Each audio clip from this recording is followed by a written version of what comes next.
why not bring up the great and powerful New York Knicks? And I say great and powerful because we've been talking about this trade happening for weeks, and it has not happened. And no thanks to Danny Ainge, who likes to make these offers and spin the wheel, make the deal with the Knicks, and it hasn't come to fruition yet. But over the last couple of days, there is another team that has been talked about as a team that could become a third team in this trade talk with the New York Knicks for Donovan Mitchell, and that's the LA Lakers. And I know the LA Lakers have been trying to get rid of Russell Westbrook's contract. They feel that if they can get rid of Russell Westbrook's contract before the season starts, they can make a move at the trade deadline where they can add another superstar to come and play with LeBron James or Anthony Davis. They have money problems right now because they overpaid Anthony Davis, who can't stay healthy, and LeBron James, who had a fantastic year. He's making a lot of money, and then their bench, it looks like Carmelo Anthony is going to go somewhere else. This is an old bench. This isn't a young bench anymore, and they don't have any young superstars that they've had over the last couple of years, including a Julius Randle, who they had over there when they drafted him. I think the Lakers are trying to spin the wheel and make the deal, so they want to get rid of the contract,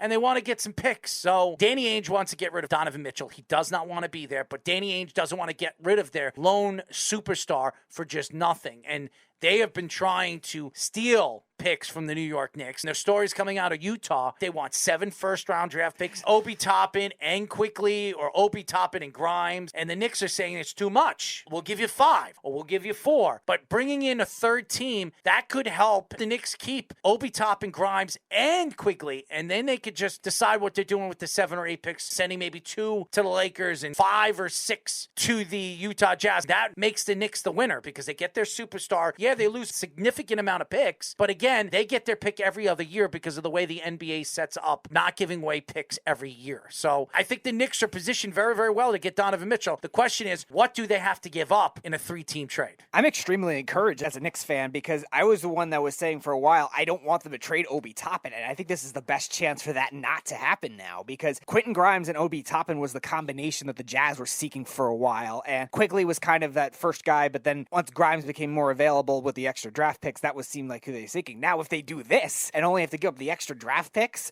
and maybe take on some of the salary to make it work with Russell Westbrook, then you don't have to trade those other players. That is a big win for the Knicks. We were talking about a chance of you get Quentin Grimes and Emmanuel Quigley as like top-notch bench players in a rotation of Donovan Mitchell, Jalen Brunson, RJ Barrett, Mitchell Robinson, and then Obi Toppin or Julius Randle, whatever combination of that. And you're not going to have to trade Julius Randle. It seems like Evan Fournier is the other guy they want. I've also heard Derrick Rose has been another guy that could be moved to make the salaries work in a 3-way deal. And then all of a sudden you're just giving up the draft picks and maybe having to take on some of Russell Westbrook's salary. The Knicks could do that. The Knicks have no problem with taking out extra money to make it work. But what the Knicks haven't had for years is young talent all at once to go along with other star players. And this is the great combination of getting this both. I really hope this happens so they can stay well-rounded and balance and still have the stars that they need to compete in the Eastern Conference and take that next step. Yes, Donovan Mitchell might be smaller for a shooting guard. He's 6'2". Most shooting guards are probably 6'5" or something like that. But still, that's a great lethal duo of backcourt with You Brunson. still keep Grimes, and that gives you the depth, and you can move Grimes to that starting position at some points or the backup positions where you can play him as a defensive type of 2 for the New York Knicks. So bringing Grimes in could give you that depth that you need defensively to help out a guy of Donovan Mitchell's stature. So I think it makes a lot of sense where the Knicks are going and what the Knicks want to do, where they can make this team with not only the talent and the superstar talent that they need,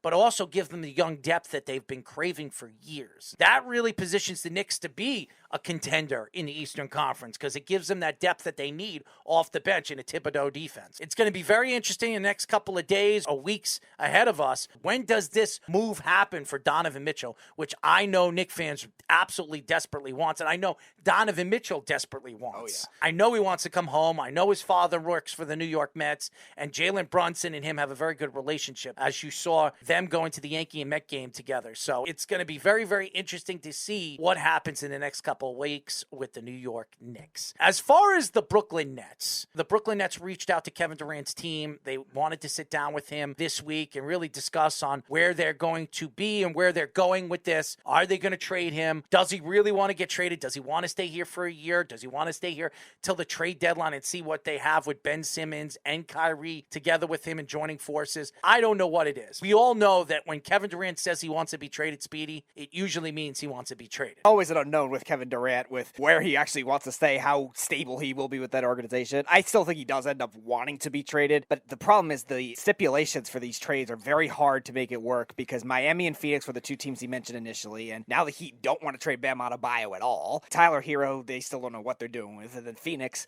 they only could offer sheet DeAndre Ayton, so they can't trade him until January. So that will restrict what the Nets could do in terms of trying to trade for DeAndre Ayton, to trade Kevin Durant to the Suns, which seemed like the most realistic suitor at the time. Now, Golden State was also mentioned, but they seem out of it now with that. They're trying to max extend Draymond Green now, so I don't know if they're going to do that. They're also trying to trade Andrew Wiggins, so it's a whole mixed bag of what Golden State's doing, and really, there's only been a couple sleeper teams besides that. The Celtics were brought up last week, but I don't think they want to trade Jaylen Brown, so they're out of it. There's really no suitors at this point. And I think they're going to have to wait until the trade deadline. If Kevin Durant actually could stay on this team till the trade deadline, and maybe he's happy over there. Maybe the Nets go on this run and they start to win. If you're a Net fan, you want to see that happen, because if Kevin Durant stays there and they start winning with Kyrie and Ben Simmons, he doesn't want out. He can see them winning a championship. Why did he go to the Brooklyn Nets? He wanted to win a championship with his team, with the players that he wanted to play with. When he went to Golden State, it wasn't his team. It was Steph Curry's team, Klay Thompson's team, Draymond Green's team. He was the other player. He was the best player,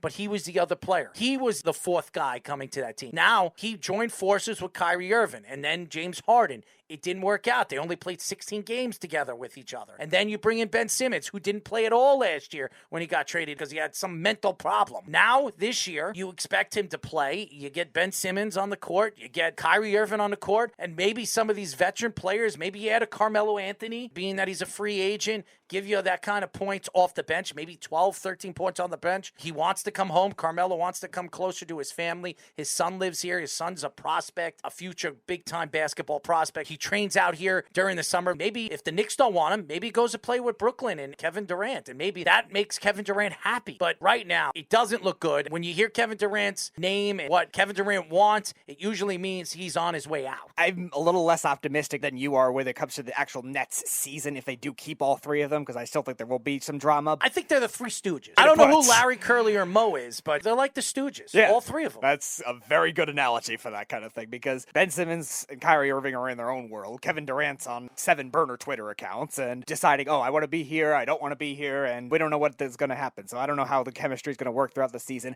I'm with you, though, where I think it'll last until the trade deadline, and then he'll get traded to one of those spots. It makes a lot of sense. I think the Suns or the Heat at that point are going to make a splash at that point to make it work. I think that would make a lot of sense, because then the Suns could trade DeAndre Ayton. They can get rid of that contract. They get add a guy like Kevin Durant, or even Miami. Maybe they don't want Bam Adebayo then. And they say, you know what, we'll make that trade. We'll trade you Bam. We'll trade you Tyler Hero, whoever you want. And we'll add Kevin Durant because Kevin Durant gives us the best chance to win. So it just doesn't make sense right now. And I think if I was Brooklyn, if I was Sean Marks, that would be the best thing that could happen. Talking to Kevin Durant and saying, listen, stay here. Let's see what we have for the first couple of months. And then if you really want to be traded at the trade deadline and we're not good, we'll make that move. We'll trade you wherever you want to go. We'll get as much back as we can for you, and we'll move on. I think that makes a lot of sense. But this Kevin Durant story is just growing leg after leg after leg. Even with the Donovan Mitchell story with the Knicks, it doesn't grow legs. The only legs it's growing is that third team being involved, where the Knicks don't have to trade away all that draft stock or some of the young players that they have right now. The Knicks are willing to do one or the other. They don't want to do both. So if they can go without doing both, the Knicks will bring in a third or fourth team where it can help them keep the players that they want to keep. So that's what I love about the Knicks right now. The Knicks aren't the center story. It is Kevin Durant and the Brooklyn Nets